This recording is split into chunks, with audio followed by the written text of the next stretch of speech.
வணக்கம் நண்பர்களே. இந்த கோவை மாணவிக்கு நடந்த கொடூர சம்பவம் எல்லாருக்குமே தெரிஞ்சிருக்கும்.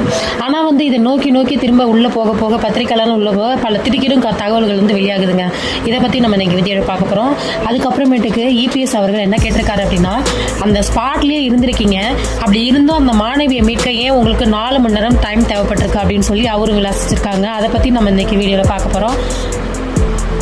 இதுக்கு விளக்கம் கொடுக்கும் வகையில் கோவை கமிஷனர் இருக்காரு இல்லைங்களா, அவங்க இதுக்கு சில விளக்கங்களும் சொல்லியிருக்கிறாங்க. நாட்டில் இருந்தும் அந்த பொண்ணை மீட்க இதுக்கு 4 மணி நேரம் தேவைப்பட்டிருக்கு அப்படின்னு சொல்லி ஒரு விவாத போரே நடந்துட்டு இருக்கு. நம்ம இதை பற்றி இந்த வீடியோவில் பார்க்க போகிறோம். வாங்க வீடியோக்குள்ளே போகலாம். கோயம்புத்தூர் அந்த ஏர்போர்ட்டுக்கு பின்னாடி இருக்கிற இடத்துல என்ன நடந்துச்சு அப்படிங்கிறது தமிழக மக்கள் எல்லாருக்குமே தெரியும்.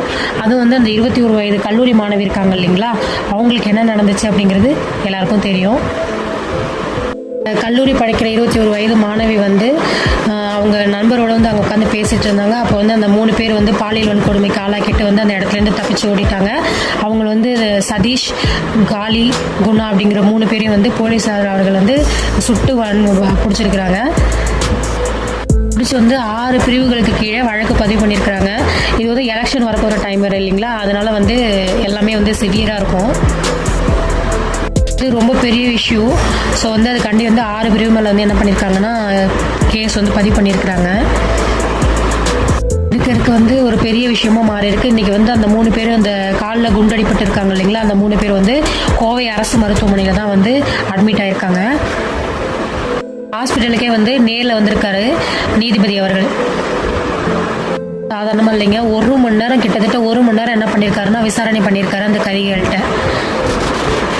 தேதி வரைக்கும் அவங்களை கஸ்டடியில் வைக்கவும் உத்தரவிட்டிருக்காரு.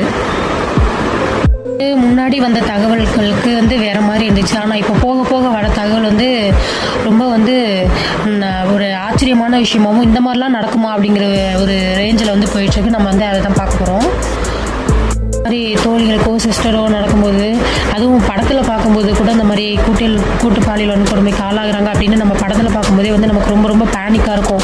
எப்படி அந்த பொண்ணுடைய மனநலம் இருக்கும் அப்படின்னு நம்ம பயப்பட ஆரம்பிச்சிடுவோம். ஆனால் இது இப்போ நேரில் நடக்கும்போது நினைக்கிறேன் ரொம்ப பயங்கரமான ஒரு விஷயமா தான் இருக்குது. அந்த பொண்ணோட மனநிலைமையும் ரொம்ப பயங்கரமாக இருக்குது. பொண்ணோட வலி எப்படி இருக்கும், அந்த பொண்ணு எவ்வளோ துயரத்தை அனுபவிச்சிருப்பாங்க அப்படிங்கிறது பெண்ணோட நண்பர்னு சொல்லிட்டு ஒருத்தர் இருந்தார் இல்லைங்களா, அவர் கையில் ஒரு ஃபோன் வச்சுட்டு இருந்திருக்காரு. அந்த ஃபோன் என்ன பண்ணியிருக்காங்க அப்படின்னா, அவரையே பாஸ்போர்ட் போட சொல்லி ஓப்பன் பண்ணி அவர் ஃபோன் இருந்தால் தகவல் கொடுத்துருவாரு அப்படிங்கிறதுக்காக அந்த ஃபோனை இவங்க பறிச்சுட்டு போயிட்டாங்க இந்த 3 பேரும். அப்புறம் அந்த ஃபோனை இவங்களே யூஸ் பண்ண ஆரம்பிச்சிருக்காங்க.